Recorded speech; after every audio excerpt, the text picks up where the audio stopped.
ਇਹ ਕਵੀ ਹਰਦਿਆਲ ਜੀ ਨੇ ਇਹ ਪਾਵਨ ਗ੍ਰੰਥ ਜਿਹੜਾ ਸੰਸਕ੍ਰਿਤ ਦੇ ਵਿੱਚ ਸੀ ਇਹਨੂੰ ਭਾਸ਼ਾ ਦੇ ਵਿੱਚ ਕੀਤਾ। ਇੱਕ ਓੰਕਾਰ ਸਤਿਗੁਰ ਪ੍ਰਸਾਦ, ਉਹ ਅਕਾਲ ਪੁਰਖ ਪਰਮੇਸ਼ਰ ਇੱਕ ਹੈ, ਸਤਿਚਿਤ ਆਨੰਦ ਸਰੂਪ ਹੈ। ਉਹ ਪੂਰੇ ਗੁਰੂ ਦੀ ਕਿਰਪਾ, ਉਹਦੀ ਬਖਸ਼ਿਸ਼, ਉਹਦੀ ਰਹਿਮਤ ਦੇ ਨਾਲ ਉਹ ਪ੍ਰਾਪਤ ਹੁੰਦਾ ਹੈ। ਅਥ ਸਾਰੂ ਕਿਤਾਵਲੀ ਲਿਖਿਆ। ਤੇ ਹੁਣ ਸਾਰੂ ਕਿਤਾਵਲੀ ਗ੍ਰੰਥ ਜਿਹੜਾ ਉਹ ਅਸੀਂ ਲਿਖ ਰਹੇ ਹਾਂ। ਸਾਰ ਦਾ ਅਰਥ ਹੁੰਦਾ ਹੈ ਸ੍ਰੇਸ਼ਟ, ਤੇ ਉਕਤ ਆਵਲੀ, ਜਦੋਂ ਇਹਨੂੰ ਥੋੜਾ ਜਿਹਾ ਤੋੜਾਂਗੇ ਸ਼ਬਦ ਨੂੰ, ਉਕਤੀਆਂ ਜੁਗਤੀਆਂ, ਜਿਵੇਂ ਆਪਾਂ ਕਹਿੰਦੇ ਉਕਤੀਆਂ ਜੁਗਤੀਆਂ ਦੇ ਨਾਲ ਸਮਝਾਇਆ ਜਾਵੇ। ਆਵਲੀ ਕਹਿੰਦੇ ਪੰਕਤੀ ਨੂੰ, ਉਕਤੀਆਂ ਜੁਗਤੀਆਂ ਵਾਲੀਆਂ ਪੰਕਤੀਆਂ ਲਿਖਿਆ। ਤੇ ਠੀਕ ਆ। ਦੋਹਰਾ, ਹੁਣ ਦੋਹਰੇ ਤੋਂ ਪ੍ਰਾਰੰਭ ਕਰਦੇ ਹਨ। ਹੁਣ ਤੁਸੀਂ ਆਰੰਭ ਕਰੋ ਸ਼ੁਰੂ। ਪੱਗ ਬੰਧਨ ਆਨੰਦ ਕਰ, ਸ਼੍ਰੀ ਗੁਰਦੇਵ ਮੁਰਾਰ। ਮੁਰਾਰੀ ਸਰੂਪ, ਮੁਰਾਰ ਭਾਵ ਹੰਸ ਸਰੂਪ, ਪੂਰਾ ਗੁਰੂ ਜੋ ਕਵੀ ਹਰਦਿਆਲ ਜੀ ਦੇ ਗੁਰੂ ਨੇ ਉਹਨਾਂ ਦੇ ਵੱਲ ਵੀ ਇਹਦਾ ਇਸ਼ਾਰਾ ਹੈ, ਤੇ ਅਕਾਲ ਪੁਰਖ ਵੱਲ ਵੀ ਇਸ਼ਾਰਾ ਹੈ। ਪੱਗ ਬੰਧਨ ਆਨੰਦ ਕਰ, ਮੈਂ ਚਰਨਾਂ ਤੇ ਨਮਸਕਾਰ ਕਰਦਾ ਹਾਂ ਪੂਰੇ ਗੁਰੂ ਦੇ। ਚਲੋ ਜੀ। ਟੀਕਾ ਕਰੋ ਸੁਕਤਾਵਲੀ, ਦਸੇ ਗੁਰੂ ਉਰਤਾਰ। ਤੇ ਮੈਂ 10 ਗੁਰੂਆਂ ਨੂੰ ਔਰ ਧਾਰ, ਹਿਰਦੇ ਦੇ ਵਿੱਚ ਧਾਰਨ ਕਰਕੇ, ਯਾਦ ਕਰਕੇ, ਉਹਨਾਂ ਦੇ ਅੱਗੇ ਅਰਦਾਸ ਕਰਕੇ, ਇਹ ਜਿਹੜਾ ਸੁਕਤਾਵਲੀ, ਜਿਵੇਂ ਆਪਾਂ ਸਾਰੂ ਕਿਤਾਵਲੀ ਕਹਿੰਦੇ ਨੇ, ਇਹਦਾ ਜਿਹੜਾ ਪੁਰਾਤਨ ਨਾਮ ਆ ਉਹ ਸੁਕਤਾਵਲੀ ਆ। ਉਹ ਇਸ ਪਾਵਨ ਗ੍ਰੰਥ ਦਾ ਮੈਂ ਟੀਕਾ ਜਿਹੜਾ ਵਾ, ਅਰਥ ਜਿਹੜੇ ਹਨ ਉਹ ਕਰਨ ਲੱਗਾ। ਅਕਾਲ ਪੁਰਖ ਦੇ ਚਰਨਾਂ ਤੇ ਨਮਸਕਾਰ ਕਰਕੇ, 10 ਗੁਰੂਆਂ ਦਾ ਆਸਰਾ ਹਿਰਦੇ ਦੇ ਵਿੱਚ ਧਾਰਨ ਕਰਕੇ। ਹਾਜ਼ਰ ਹਰੀ ਗੁਰ ਚਰਨ ਪਰ, ਕਰੋ ਸਦਾ ਪ੍ਰਣਾਮ। ਮੈਂ ਸਦਾ ਨਮਸਕਾਰ ਕਰਦਾ ਹਾਂ ਆਪਣੇ ਗੁਰੂ ਦੇ ਚਰਨਾਂ ਉੱਤੇ, ਉਹਨੂੰ ਹਾਜ਼ਰ ਨਾਜ਼ਰ ਜਾਣ ਕਰਕੇ। ਕਿਰਪਾ ਕਰੋ ਮੋਹਿ ਦੀਨ ਪਰ, ਦੂਰ ਕਰੋ ਮੋਹਿ ਆਮ। ਤੇ ਮੈਂ ਅਰਦਾਸ ਕਰਦਾ ਕਿ ਮੇਰੇ ਉੱਤੇ, ਮੈਨੂੰ ਦੀਨ ਜਾਣ ਕੇ, ਭਾਵ ਗਰੀਬ ਜਾਣ ਕੇ ਮੇਰੇ ਤੇ ਕਿਰਪਾ ਕਰੋ। ਤੇ ਕਿਰਪਾ ਕੀ ਕਰੋ, ਦੂਰ ਕਰੋ ਮੇਰੇ ਜਿਹੜੇ ਆਮ ਭਾਵ ਦੁੱਖ ਹਨ। ਇਹ ਟੀਕਾ ਲਿਖਣ ਲੱਗਿਆ ਕਈ ਪ੍ਰਕਾਰ ਦੇ ਦੁੱਖ ਆਉਣਗੇ, ਜਿਵੇਂ ਸਰੀਰਕ ਰੋਗ ਵੀ ਆ ਸਕਦਾ ਹੈ, ਜਾਂ ਸਮਾਂ ਨਾ ਮਿਲਣਾ, ਟਾਈਮ ਨਾ ਲੱਗਣਾ, ਉਹ ਦੁੱਖ ਆ ਜਾਣਾ। ਬੁੱਧੀ ਦੇ ਵਿੱਚ ਅਗਿਆਨਤਾ ਦਾ ਦੁੱਖ ਆ ਜਾਣਾ, ਕਈ ਵਾਰ ਇਹ ਦੁੱਖ ਆਉਣਾ ਵੀ ਦਿਮਾਗ ਹੀ ਕੰਮ ਨਹੀਂ ਕਰਦਾ, ਜਿਵੇਂ ਆਪਾਂ ਕਹਿ ਦਈਏ ਹੈ ਨਾ। ਤੇ ਫਿਰ ਛੰਦਾਬੰਦੀ ਵਾਲਾ ਦੁੱਖ ਆ ਜਾਣਾ ਵੀ ਛੰਦਾਬੰਦੀ ਪੂਰੀ ਨਾ ਹੋਣੀ, ਕਵਿੱਤ ਦਾ ਰਚਨਾ ਸਹੀ ਨਾ ਹੋਣਾ। ਇਹ ਕਈ ਪ੍ਰਕਾਰ ਦੇ ਦੁੱਖ ਆ ਸਕਦੇ ਨੇ। ਸੋ ਇਸ ਕਰਕੇ ਕਿਰਪਾ ਕਰੋ ਮੋਹਿ ਦੀਨ ਪਰ, ਮੇਰੇ ਦੀਨ ਤੇ ਗੁਰੂ ਸਾਹਿਬ ਜੀ ਕਿਰਪਾ ਕਰੋ ਕਿ ਮੇਰੇ ਇਹ ਸਾਰੇ ਦੁੱਖ ਜਿਹੜੇ ਆਮ ਕਹਿੰਦੇ ਦੁੱਖਾਂ ਨੂੰ, ਇਹ ਦੁੱਖ ਜਿਹੜੇ ਮੇਰੇ ਦੂਰ ਹੋ ਜਾਣ। ਹਾਂਜੀ। ਦੋਹਰਾ, ਸ੍ਰੀ ਪਤ ਪ੍ਰਥਮ ਨਮਾਮ ਬੰਮ, ਯੋਗੀ ਹਿਰਦੈ ਨਿਵਾਸ। ਹੁਣ ਦੋਹਰੇ ਤੋਂ ਜੋ ਪੁਰਾਤਨ ਗ੍ਰੰਥ ਹੈ ਉਹਦੀ ਆਰੰਭਤਾ ਇੱਥੋਂ ਹੁੰਦੀ। ਪਹਿਲਾ ਦੋਹਰਾ ਜਿਹੜਾ ਉਹ ਕਵੀ ਜੀ ਨੇ ਆਪਦੇ ਵੱਲੋਂ ਲਿਖਿਆ, ਠੀਕ ਹੈ ਜੀ। ਇੱਥੋਂ ਹੁਣ ਗ੍ਰੰਥ ਦੀ ਆਰੰਭਤਾ ਹੁੰਦੀ। ਸ਼੍ਰੀ ਪਤ, ਸ਼੍ਰੀ ਪਤ ਕਹਿੰਦੇ ਨੇ ਵਿਸ਼ਨੂੰ ਨੂੰ, ਸ਼੍ਰੀ ਕਹਿੰਦੇ ਨੇ ਲక్ష్ਮੀ, ਪਤ ਕਹਿੰਦੇ ਪਤੀ, ਜੋ ਲక్ష్ਮੀਪਤੀ ਹੈ। ਲక్ష్ਮੀਪਤੀ ਕਹਿੰਦੇ ਵਿਸ਼ਨੂੰ ਨੂੰ। ਪ੍ਰਥਮ ਸਾਰਿਆਂ ਤੋਂ ਪਹਿਲਾਂ, ਨਮਾਮਿ ਮਮ, ਮੇਰੀ ਨਮਾਮੀ ਕਹਿੰਦੇ ਨਮਸਕਾਰ ਕਰਨੀ, ਨਮਾਮਿ, ਨਮਾਮੀ ਬੋਲਣਾ ਜੀ। ਹਾਂ, ਨਮਾਮਿ ਮਮ, ਤੇ ਨਮਸਕਾਰ ਕਰਨੀ, ਜਿਵੇਂ ਨਮੋ, ਨਮਾਮਿ, ਇਹ ਸੰਸਕ੍ਰਿਤ ਦੇ ਸ਼ਬਦ ਆਉਂਦੇ। ਮਮ ਭਾਵ ਮੇਰੀ।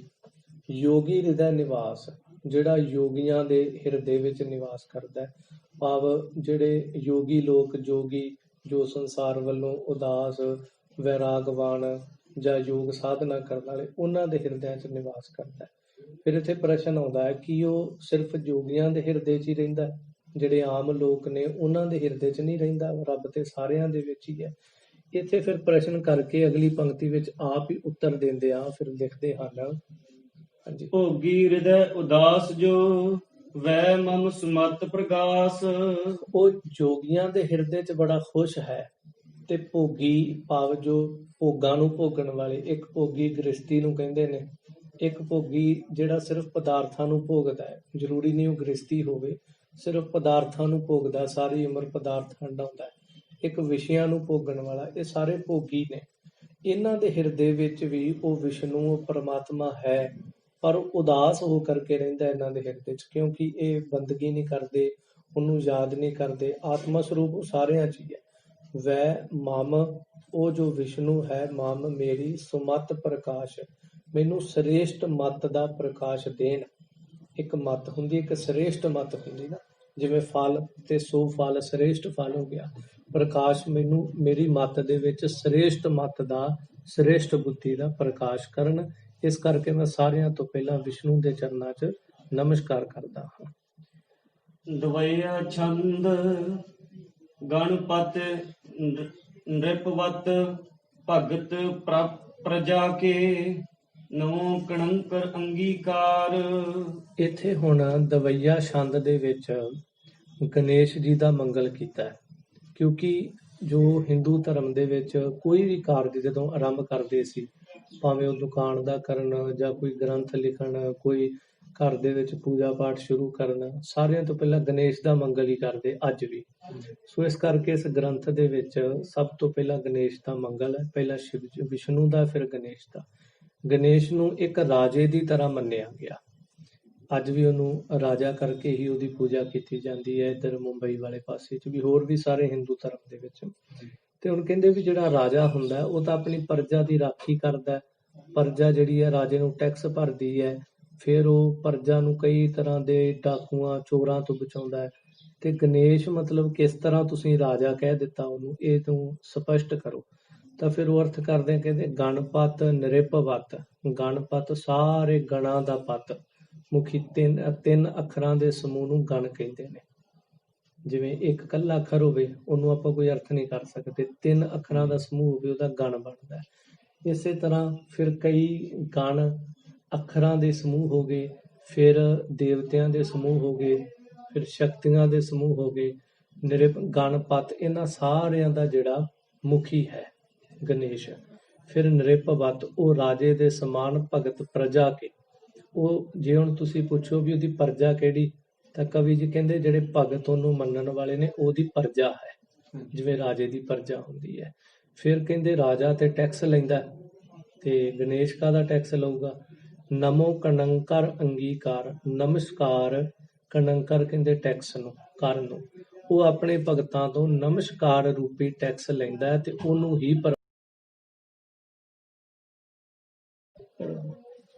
ਕਾਮ ਚੋਰ ਵਿਗਣੀ ਬੁੱਧ ਸਸ ਕੇ, ਪ੍ਰਤ ਦਿਨ ਕਰਕੇ ਤਾਸ ਪ੍ਰਹਾਰ। ਫਿਰ ਜਿਵੇਂ ਰਾਜਾ ਹੈ, ਰਾਜਾ ਆਪਣੀ ਪ੍ਰਜਾ ਦੀ ਰਾਖੀ ਕਰਦਾ। ਹੁਣ ਕਹਿੰਦੇ ਵੀ ਗਣੇਸ਼ ਆਪਦੀ ਭਗਤ ਰੂਪੀ ਪ੍ਰਜਾ ਦੀ ਰਾਖੀ ਕਿਵੇਂ ਕਰਦਾ, ਤੇ ਕਹਿੰਦੇ ਕਾਮ ਚੋਰ ਵਿਗਨੀ ਬੁੱਧ ਸੱਸ ਕੇ। ਜਿਹੜੇ ਕਾਮ ਆਦਿਕ ਚੋਰ, ਜਿਵੇਂ ਰਾਜ ਦੇ ਵਿੱਚ ਚੋਰ ਆਉਂਦੇ ਆ, ਤੇ ਵਿਗਨੀ ਬੁੱਧ ਸੱਸ ਕੇ, ਕਾਮ ਆਦਿਕ ਜਿਹੜੇ ਸਾਰੇ ਪੰਜਾਂ ਦੀ ਗੱਲ ਕੀਤੀ। ਇਹ ਜਿਹੜੇ ਚੋਰ ਜਿਹੜੇ ਵਿਘਨ ਪਾਉਂਦੇ ਨੇ, ਬੁੱਧੀ ਰੂਪ ਸੱਸ ਕਹਿੰਦੇ ਨੇ ਖੇਤੀ ਨੂੰ, ਬੁੱਧੀ ਰੂਪ ਖੇਤੀ ਨੂੰ ਆ ਕੇ ਲੁੱਟਦੇ ਨੇ। ਕਿਉਂਕਿ ਬੰਦੇ ਦਾ ਦਿਮਾਗ, ਉਹਦੀ ਬੁੱਧੀ, ਉਹ ਜਿਹੜੀ ਦੌੜ ਭੌਰ ਹੋ ਜਾਂਦੀ ਵਿਸ਼ਿਆਂ ਦੇ ਵਿੱਚ ਜਦੋਂ ਲੱਗਦਾ, ਇਸ ਤਰ੍ਹਾਂ ਇਸ ਬੁੱਧੀ ਦੇ ਉੱਤੇ ਆ ਕੇ ਇਹਨੂੰ ਲੁੱਟਦੇ ਨੇ, ਇਹਦਾ ਨਾਸ਼ ਕਰਦੇ ਨੇ। ਪ੍ਰਤੀ ਦਿਨ ਕਰ ਹੈ ਤਾਸ ਪ੍ਰਹਾਰ, ਦਿਨ ਪ੍ਰਤੀ ਦਿਨ ਇਹਦਾ ਨਾਸ਼ ਕਰਦੇ। ਤਾਂ ਗਣੇਸ਼ ਕੀ ਕਰਦੇ ਨੇ, ਉਹ ਆਪਣੇ ਭਗਤਾਂ ਦੀ ਕਾਮ ਆਦਿਕ ਚੋਰਾਂ ਤੋਂ ਦਿਨ ਪ੍ਰਤੀ ਦਿਨ ਉਹਨਾਂ ਦਾ ਨਾਸ਼ ਕਰਕੇ ਰੱਖਿਆ ਕਰਦੇ ਆ।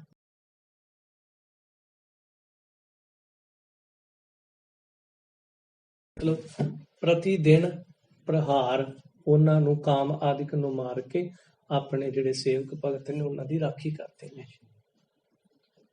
ਹਿਰਦੈ ਨਿਕੇਤ ਸੁਮਾਦ ਵਿਭੂਤੰ, ਕਰੁਣਾ ਕਰ ਹੈ ਵਿਸਥਾਰ। ਫਿਰ ਰਾਜਾ ਜਿਵੇਂ ਆਪਣੀ ਪ੍ਰਜਾ ਨੂੰ ਬੜਾ ਕੁਝ ਦਿੰਦਾ ਹੈ, ਇਸ ਤਰ੍ਹਾਂ ਫਿਰ ਗਣੇਸ਼ ਜੀ ਕਹਿੰਦੇ ਵੀ ਹਿਰਦੈ ਨਿਕੇਤ, ਆਪਣੇ ਭਗਤਾਂ ਦੇ ਹਿਰਦੇ ਵਿੱਚ ਨਿਕੇਤ ਕਹਿੰਦੇ ਮਹਿਲ ਬਣਾ ਕਰਕੇ, ਸਮਾਦ ਵਿਭੂਤੰ, ਜਾਂ ਜਿਵੇਂ ਰਾਜਾ ਮਹਿਲ ਦੇ ਵਿੱਚ ਰਹਿੰਦਾ, ਤੇ ਗਣੇਸ਼ ਦਾ ਕਿਹੜਾ ਮਹਿਲ ਆ, ਕਹਿੰਦੇ ਉਹਨਾਂ ਦੇ ਭਗਤਾਂ ਦਾ ਜਿਹੜਾ ਹਿਰਦਾ ਉਹਨਾਂ ਦਾ ਮਹਿਲ ਹੈ, ਤੇ ਉਹਦੇ ਵਿੱਚ ਰਹਿੰਦੇ। ਸਮਾਦ ਵਿਭੂਤੰ, ਸਮ ਦਮ ਆਦਿ ਜਿਹੜੀ ਵਿਭੂਤੀ ਸ਼ੁਭ ਗੁਣਾਂ ਵਾਲੀ, ਉਹਦੇ ਸਮੇਤ ਕਰੁਣਾ ਕਰ ਹੈ ਵਿਸਥਾਰ। ਜਿਵੇਂ ਫਿਰ ਰਾਜਾ ਵਿਸਥਾਰ ਕਰਦਾ ਮਹਿਲ ਦਾ, ਆਪਣੀ ਪ੍ਰਜਾ ਦਾ, ਆਪਣੇ ਰਾਜ ਭਾਗ ਦਾ, ਇਸ ਤਰ੍ਹਾਂ ਗਣੇਸ਼ ਜੀ ਆਪਣੇ ਭਗਤਾਂ ਦੇ ਹਿਰਦੇ 'ਚ ਰਹਿ ਕੇ ਆਪਣੀ ਕਰੁਣਾ ਕਿਰਪਾ ਦੇ ਦੁਆਰਾ ਦਿਨ ਪ੍ਰਤੀ ਦਿਨ ਉਹਨਾਂ ਦੇ ਅੰਦਰ ਸ਼ੁਭ ਗੁਣਾਂ ਦਾ ਵਿਸਥਾਰ ਕਰਦੇ ਨੇ, ਉਹਨਾਂ ਦੇ ਅੰਦਰ ਭਗਤੀ ਦਾ ਵਿਸਥਾਰ ਕਰਦੇ ਨੇ। ਇਹ ਜਿਹੜੇ ਤੁਸੀਂ ਹੁਣੇ ਕਿਹਾ ਕਿ ਰਿੱਧੇ ਨਿਕੇਤ ਸਮਾਦ ਜਿਹੜਾ ਤੁਸੀਂ ਹੁਣੇ ਇਹਦਾ ਕਿਹਾ ਸੀ, ਇਹ ਮਤਲਬ ਕੀ? ਇਹ ਸਮ ਦਮ ਤਿਤਿਕਸ਼ਾ ਲਕਸ਼ਣਾ, ਇਹ ਸ਼ੁਭ ਗੁਣਾਂ ਦੀ ਇੱਕ ਵਿਭੂਤੀ 6 ਗੁਣ ਇਹਦੇ ਚ ਗਿਣੇ ਜਾਂਦੇ ਨੇ। ਇਹ ਸਮਾਦ ਦੇ ਵਿੱਚ ਹਾਂਜੀ, ਸਮ ਆਦ, ਇਹਦਾ ਪੂਰਾ ਅਰਥ ਬਣਦਾ ਸਮ ਆਦ। ਸਮਾਦ ਸਮ ਜਿਵੇਂ ਪਹਿਲਾ ਸਮ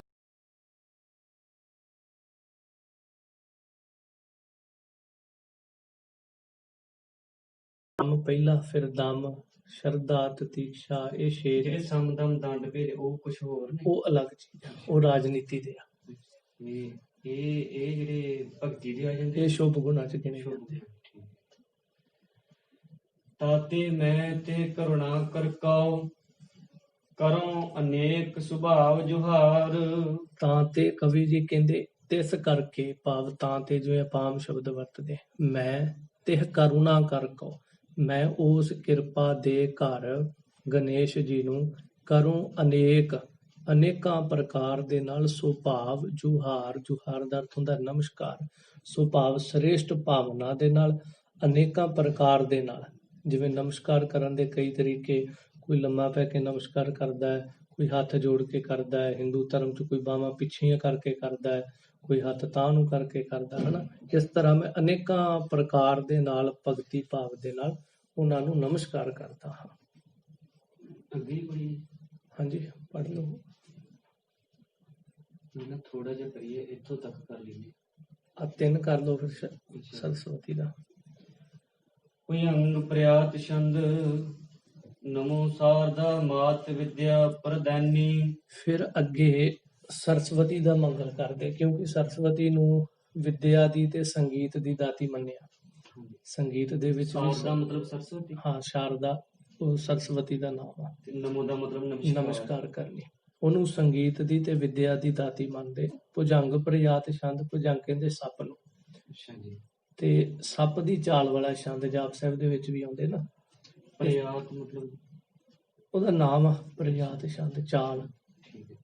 ਫਿਰ ਕਹਿੰਦੇ ਨਮੋ ਸ਼ਾਰਦਾ ਮਾਤ ਵਿਦਿਆ ਪ੍ਰਦਾਨੀ, ਸ਼ਾਰਦਾ ਮਾਤ ਭਾਵ ਸਰਸਵਤੀ ਮਾਤਾ ਨੂੰ ਮੇਰੀ ਨਮਸਕਾਰ ਹੈ। ਵਿਦਿਆ ਪ੍ਰਦਾਨੀ, ਜੋ ਵਿਦਿਆ ਨੂੰ ਪ੍ਰਦਾਨੀ ਪ੍ਰਦਾਨ ਕਰਨ ਵਾਲੀ ਹੈ, ਵਿਦਿਆ ਦੀ ਦਾਤੀ ਹੈ ਤੇ ਵਿਦਿਆ ਨੂੰ ਦੇਣ ਵਾਲੀ ਹੈ। ਕਰੋ ਮੇਧਾ ਜਥਾ ਕੰਗ ਵੱਖਰਾ ਰੱਖਣਾ, ਜਥਾ ਕੰਗ ਤਿਰਬੈਣੀ। ਕਰੋ ਮੇਧਾ ਜਥਾ ਕੰਗ ਤਿਰਬੈਣੀ। ਤੇ ਮੈਂ ਅਰਦਾਸ ਕਰਦਾ, ਬੇਨਤੀ ਕਰਦਾ ਕਿ ਹੇ ਸ਼ਾਰਦਾ ਸਰਸਵਤੀ ਮਾਤਾ, ਕਰੋ ਮੇਧਾ, ਮੇਰੀ ਜਿਹੜੀ ਬੁੱਧੀ ਹੈ ਇਹਨੂੰ ਕਰੋ ਮੇਧ, ਇਹਦੀ ਮੈਲ ਕੱਢ ਕੇ ਇਹਨੂੰ ਸਾਫ਼ ਕਰੋ ਤੇ ਇਹਨੂੰ ਮਲੀਨਤਾ ਰਹਿਤ ਕਰੋ। ਕਿਸ ਤਰ੍ਹਾਂ ਦੀ ਕਰਦੇ ਹੋ? ਜਥਾ, ਜਿਸ ਪ੍ਰਕਾਰ ਕੰਗ ਤਿਰਬੈਣੀ, ਕੰਗ ਕਹਿੰਦੇ ਨੇ ਪਾਣੀ ਨੂੰ, ਜਲ ਨੂੰ, ਤਿਰਬੈਣੀ ਸੰਗਮ ਜੋ ਇਲਾਹਾਬਾਦ ਦੇ ਵਿੱਚ ਆ। ਠੀਕ ਆ, 3 ਨਦੀਆਂ ਦਾ ਸੰਗਮ ਤਿਰਬੈਣੀ। ਜਿਵੇਂ ਉਹ 3 ਨਦੀਆਂ ਦੇ ਸੰਗਮ ਨੂੰ ਬੜਾ ਪਵਿੱਤਰ ਮੰਨਿਆ ਜਾਂਦਾ ਹੈ, ਉਹਨੂੰ ਸਾਫ਼, ਬਾਹਰੀ ਤੌਰ ਤੇ ਵੀ ਉਹਨੂੰ ਉਸ ਵਕਤ ਬੜੀਆਂ ਸਾਫ਼ ਸੀ, ਚਲੋ ਅੱਜ ਉਹ ਗੰਦੀਆਂ, ਬਾਹਰੀ ਤੌਰ ਤੇ ਵੀ ਉਹਨਾਂ ਦਾ ਜਲ ਬੜਾ ਨਿਰਮਲ। ਫਿਰ ਉੱਥੇ ਇਸ਼ਨਾਨ ਕਰਨ ਦੇ ਨਾਲ ਜਿਵੇਂ ਪਾਪ ਲੈਂਦੇ ਨੇ, ਇਸ ਤਰ੍ਹਾਂ ਸਰਸਵਤੀ ਮਾਤਾ ਅੱਗੇ ਮੇਰੀ ਨਮਸਕਾਰ ਤੇ ਬੇਨਤੀ ਆ ਕਿ ਮੇਰੀ ਬੁੱਧੀ ਨੂੰ ਇਸ ਤਰ੍ਹਾਂ ਦੀ ਸਾਫ਼ ਪਵਿੱਤਰ ਕਰ ਦਿਓ ਜਿਵੇਂ ਤਿਰਬੈਣੀ ਦਾ ਜਲ ਹੁੰਦਾ ਹੈ। ਕਰੋ ਨਸ਼ਟ ਮੋਹਾਦ ਸੰਤਾਦ ਦਿਜੈ। ਹਾਂ, ਮੇਰੇ ਅੰਦਰੋਂ ਕਰੋ ਨਸ਼ਟ ਕਰ ਦਿਓ ਮੋਹਾਦ, ਮੋਹ ਆਦ, ਜਿਵੇਂ ਪਿੱਛੇ ਸ਼ਬਦ ਹੈ ਮੋਹਾਦ। ਇਹ ਸ਼ਬਦ ਫਿਰ ਜਦੋਂ ਜੁੜਦਾ ਉਦੋਂ ਇਕੱਠਾ ਹੋ ਜਾਂਦਾ, ਸੰਧੀ ਇਹਨੂੰ ਕਹਿੰਦੇ ਆ। ਮੋਹ ਆਦ, ਤੁਹਾਨੂੰ ਅਰਥ ਆਪੇ ਸਮਝ ਆ ਜਾਣਾ। ਮੋਹ ਆਦ ਦੇ ਸਮੇਤ ਮੋਹ ਤੋਂ ਬਗੈਰ ਮੋਹ ਦੇ ਨਾਲ ਜਿੰਨੇ ਵੀ ਆ, ਕਾਮ ਕ੍ਰੋਧ ਲੋਭ ਮੋਹ ਹੰਕਾਰ, ਹਨਾ, ਇਹਨਾਂ ਨੂੰ ਨਸ਼ਟ ਕਰੋ। ਤੇ ਸ਼ਾਂਤ ਆਦਿ ਦੀਜੈ, ਮੇਰੇ ਹਿਰਦੇ ਵਿੱਚ ਸ਼ਾਂਤ ਆਦਿ, ਸ਼ਾਂਤੀ ਦੇ ਸਮੇਤ ਜਿਹੜੇ ਹੋਰ ਸ਼ੁਭ ਗੁਣ ਹਨ ਉਹ ਸਾਰੇ ਜਿਹੜੇ ਉਹ ਦੇਣਾ ਕਰੋ। ਹਰੋ ਆਪਕਾਰੀ ਹਿਰਦੈ ਧਾਮ ਕੀਜੈ। ਤੇ ਮੇਰੀ ਜਿਹੜੀ ਗਰੀਬੀ, ਮੇਰੀ ਦਲਿੱਦਰਤਾ ਜਾਂ ਮੇਰੀ ਮਲੀਨਤਾ, ਇਹਨੂੰ ਹਰੋ। ਇਹ ਸਾਰਾ ਕੁਝ ਹਰ ਕੇ ਹਿਰਦੈ ਧਾਮ ਕੀਜੈ, ਧਾਮ ਕਹਿੰਦੇ ਘਰ ਨੂੰ, ਮੇਰੇ ਹਿਰਦੇ ਰੂਪੀ ਘਰ ਦੇ ਵਿੱਚ ਤੁਸੀਂ ਆ ਕਰਕੇ ਵਸਣਾ ਕਰੋ, ਭਾਵ ਮੇਰੇ ਹਿਰਦੇ 'ਚ ਵਸੋ, ਮੇਰੀ ਬੁੱਧੀ 'ਚ ਪ੍ਰਕਾਸ਼ ਕਰੋ, ਤਾਂ ਕਿ ਮੈਂ ਇਹ ਜੋ ਗ੍ਰੰਥ ਦਾ ਟੀਕਾ ਕਰਨ ਲੱਗਾ ਜਾਂ ਇਹ ਜੋ ਮੈਂ ਗ੍ਰੰਥ ਭਾਸ਼ਾ ਦੇ ਵਿੱਚ ਕਰਨ ਲੱਗਾ, ਮੈਂ ਇਹਨੂੰ ਬੜੀ ਸਰਲਤਾ ਦੇ ਨਾਲ ਕਰ ਸਕਾਂ। ਅੱਗੇ ਪੜ੍ਹ ਦੋ, ਅੱਗੇ ਸੌਖਾ ਹੀ ਆ, ਫਿਰ ਅੱਗੇ ਸ਼ੁਰੂ ਹੋ ਜਾਊਗਾ। ਇਹ ਸਿਰਫ ਮੰਗਲ ਹੀ ਨੇ ਹਾਲੇ, ਅੱਛਾ ਜੀ। ਬਸ ਆ ਇੱਕ ਮੰਗਲ ਹੋ ਰਿਹਾ। ਕਿੱਥੋਂ ਤੱਕ ਹੀ ਪੜ੍ਹਨਾ, 24 ਤੱਕ? ਨਹੀਂ, 6 ਤੱਕ। ਦੋਹਰਾ ਪੜ੍ਹ ਦੋ ਨਾ ਬਸ ਉੱਪਰਲਾ। ਦੋਹਰਾ ਆਤਿ ਸ੍ਰੀ ਸਾਰ ਪਿਤਾਵਲੀ, ਭਾਖਾ ਕ੍ਰਿਤ ਹਰਦਿਆਲ। ਹੁਣ ਗ੍ਰੰਥ ਦਾ ਥੋੜਾ ਜਿਹਾ ਜਿਵੇਂ ਆਪਾਂ ਕਹੀਏ ਜਾਣਕਾਰੀ ਦੇ ਰਹੇ ਨੇ। ਦੋਹਰੇ ਦੇ ਅੰਦਰ ਅਥ, ਹੁਣ, ਸ਼੍ਰੀ ਸਾਰੁਕਤਾਵਲੀ, ਸ਼੍ਰੀ ਸਤਿਕਾਰਵਾਚਕ ਸ਼ਬਦ ਜਿਵੇਂ ਆਪਾਂ ਕਿਸੇ ਗ੍ਰੰਥ ਅੱਗੇ ਲਾਉਂਦੇ, ਸਾਰੁਕਤਾਵਲੀ। ਭਾਖਾ ਕ੍ਰਿਤ ਹਰਦਿਆਲ, ਜੋ ਸਾਰੁਕਤਾਵਲੀ ਗ੍ਰੰਥ ਹੈ ਉਹਨੂੰ ਭਾਸ਼ਾ ਦੇ ਵਿੱਚ ਲਿਖ ਰਹੇ ਹਾਂ ਕਵੀ ਹਰਦਿਆਲ ਜੀ, ਜਿਨ੍ਹਾਂ ਨੇ ਇਹਨੂੰ ਭਾਸ਼ਾ 'ਚ ਕੀਤਾ ਹੈ। ਵਰੁਣਾਰਥ ਕੇ ਦੋਖ ਕੋ ਬੁੱਧ ਜਨ ਪੜੋ ਸੰਭਾਲ। ਤੇ ਕਵੀ ਜੀ ਆਪਦੇ ਵੱਲੋਂ ਬੇਨਤੀ ਕਰਦੇ ਆ ਕਿ ਵਰਣਾਰਥ ਕੇ, ਵਰਣ ਅਰਥ, ਵਰਣ ਦਾ ਅਰਥ ਹੁੰਦਾ ਅੱਖਰ ਤੇ ਅਰਥ ਹੁੰਦਾ ਉਹਨਾਂ ਦੇ ਅਰਥ, ਵਰਣਾਰਥ ਇਕੱਠਾ ਸ਼ਬਦ ਬਣ ਜਾਂਦਾ ਹੈ। ਅੱਖਰ ਤੇ ਅੱਖਰਾਂ ਦੇ ਅਰਥ ਦਾ ਜਿਹੜਾ ਦੋਖ ਹੈ ਵੀ ਛੰਦਾਬੰਦੀ 'ਚ ਇੱਕ ਇੱਕ ਲਗ ਮਾਤਰਾ ਬਰਾਬਰ ਹੁੰਦੀ ਹੈ, ਉਹ ਕੋਈ ਮੇਰੇ ਤੋਂ ਵੱਧ ਘੱਟ ਹੋ ਜਾਏ ਜਾਂ ਕਿਸੇ ਸ਼ਬਦ ਦਾ ਅਰਥ ਸਹੀ ਨਾ ਲੱਗਾ ਹੋਵੇ ਤਾਂ ਬੁੱਧ ਜਨ ਪੜੋ ਸੰਭਾਲ, ਹੈ ਵਿਦਵਾਨ ਜਨੋ, ਤੁਹਾਡੇ ਅੱਗੇ ਮੇਰੀ ਬੇਨਤੀ, ਮੇਰਾ ਦੋਸ਼ ਨਾ ਵਿਚਾਰਿਓ, ਜੇ ਕੁਝ ਗਲਤੀ ਹੋਏਗੀ ਉਸ ਗਲਤੀ ਨੂੰ ਤੁਸੀਂ ਸੰਭਾਲ ਆਪ ਸਹੀ ਕਰਕੇ ਪੜ੍ਹ ਲੈਣਾ ਕਰਿਓ। ਇਹ ਜਿਹੜੇ ਪੜ੍ਹਨ ਵਾਲੇ ਉਹਨਾਂ ਨੂੰ ਕਿਹਾ ਹਾਂ, ਉਹਨਾਂ ਨੂੰ ਕਵੀ ਜੀ ਨੇ ਆਪਦੇ ਵੱਲੋਂ ਕਿਹਾ ਵਾ ਵੀ ਬੜੇ ਵਿਦਵਾਨਾਂ ਨੇ ਗ੍ਰੰਥ ਨੂੰ ਕੱਲ ਨੂੰ ਪੜ੍ਹਨਾ ਹੈ ਜਾਂ ਵਿਦਵਾਨਾਂ ਦੇ ਹੱਥਾਂ 'ਚ ਜਾਣਾ, ਜੇ ਮੇਰੇ ਤੋਂ ਕੋਈ ਦੋਸ਼ ਹੋ ਜੇ ਤੇ ਮੇਰੀ ਗਲਤੀ ਨਾ ਵੇਖਿਓ, ਉਹਨੂੰ ਤੁਸੀਂ ਵਿਚਾਰ ਕਰਕੇ ਉਹਨੂੰ ਸੋਧ ਵੀ ਦਿਆ ਜੇ ਤੇ ਉਹਨੂੰ ਸੋਧ ਕੇ ਪੜ੍ਹਿਓ। ਨੌ ਘਟ ਦਵੈਸਤ ਮੂਲ ਬ੍ਰਿਤ, 15 ਤੇ ਅਧਿਆਏ। ਫਿਰ ਜਾਣਕਾਰੀ ਦਿੰਦੇ ਨੇ 9 ਘਟ ਦਵੈ ਸੱਤ। ਦਵੈ ਸੱਤ ਕਹਿੰਦੇ 200, ਸੱਤ ਦਾ ਅਰਥ ਹੁੰਦਾ 100, ਦਵੈ ਦਾ ਅਰਥ 2, 200।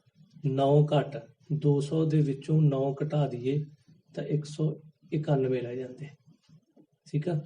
ਮੂਲ ਬ੍ਰਿਤ, ਇਸ ਗ੍ਰੰਥ ਦੇ ਵਿੱਚ 191 ਮੂਲ, ਜਿਵੇਂ ਆਪਾਂ ਕਹੀਏ ਸ਼ਲੋਕ ਦੋਹਰੇ ਸਾਰੇ ਜਿਹੜੇ ਹਨ, ਹਾਂ, 15 ਤੇ ਅਧਿਆਏ, 15 ਗ੍ਰੰਥ ਦੇ ਅਧਿਆਏ ਨੇ ਇਹਦੇ ਤੇ 191 ਜਿਹੜੇ ਇਹਦੇ ਵਿੱਚ ਮੂਲ ਸ਼ਲੋਕ ਹਨ।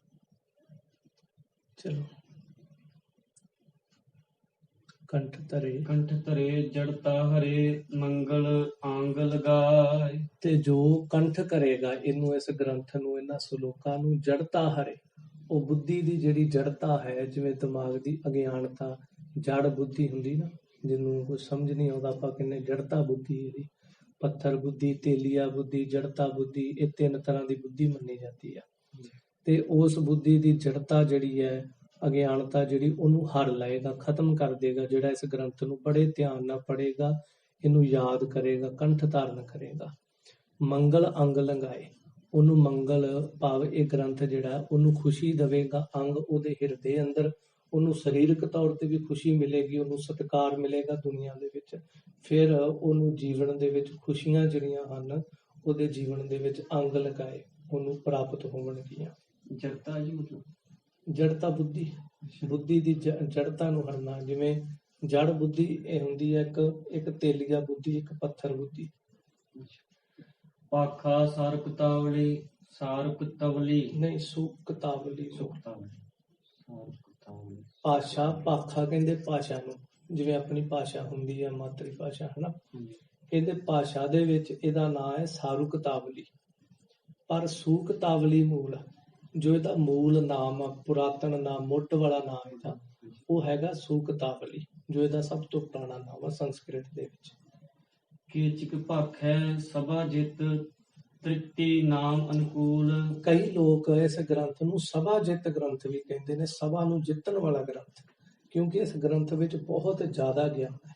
ਜਦੋਂ ਇਸ ਗ੍ਰੰਥ ਨੂੰ ਕੋਈ ਬੜੇ ਧਿਆਨ ਨਾਲ ਪੜ੍ਹ ਲੇ, ਯਾਦ ਕਰ ਲੇ, ਤੇ ਆਮ ਦੁਨੀਆ ਦੇ ਵਿੱਚ ਸਵਾਲ ਜਵਾਬ ਜਾਂ ਗਿਆਨ, ਅਧਿਆਤਮਿਕ ਗੱਲਾਂ, ਸਾਰਾ ਕੁਝ ਉਹਨੂੰ ਪਤਾ ਲੱਗ ਜਾਂਦਾ। ਇਸ ਕਰਕੇ ਉਹ ਆਮ ਸਭਾ ਦੇ ਵਿੱਚ ਬਹਿ ਕੇ ਵਿਚਾਰ ਵੀ ਕਰੇ ਤੇ ਜਿੱਤ ਜਾਂਦਾ। ਇਸ ਕਰਕੇ ਇਸ ਗ੍ਰੰਥ ਦਾ ਨਾਂ ਕਈ ਲੋਕ ਸਭਾ ਜਿੱਤ ਗ੍ਰੰਥ ਵੀ ਕਹਿੰਦੇ ਨੇ। ਤਾਂ ਕਵੀ ਜੀ ਕਹਿੰਦੇ ਤ੍ਰਿਤੀ ਨਾਮ ਅਨੁਕੂਲ ਹੈ। ਇਹ ਤਿੰਨੇ ਹੀ ਨਾਮ ਜਿਹੜੇ ਅਨੁਕੂਲ ਨੇ ਇਹਦੇ ਅਰਥਾਂ ਦੇ ਮੁਤਾਬਕ, ਜਾਂ ਜੋ ਇਹਦੇ ਪੁਰਾਤਨ ਨਾਮ ਤਿੰਨੇ ਹੀ ਭਾਵ ਕੇ ਸਹੀ ਨੇ। ਜੇ ਕੋਈ ਕਵੇ, ਜਿਵੇਂ ਹੁਣ ਤੁਸੀਂ ਕਹੋ ਮੈਂ ਸੂਕਤਾਵਲੀ ਗ੍ਰੰਥ ਪੜ੍ਹਦਾ, ਤੇ ਅਸੀਂ ਇਹ ਨਹੀਂ ਕਹਿ ਸਕਦੇ ਵੀ ਤੁਸੀਂ ਨਾ ਗਲਤ ਲੈ ਰਹੇ ਆ।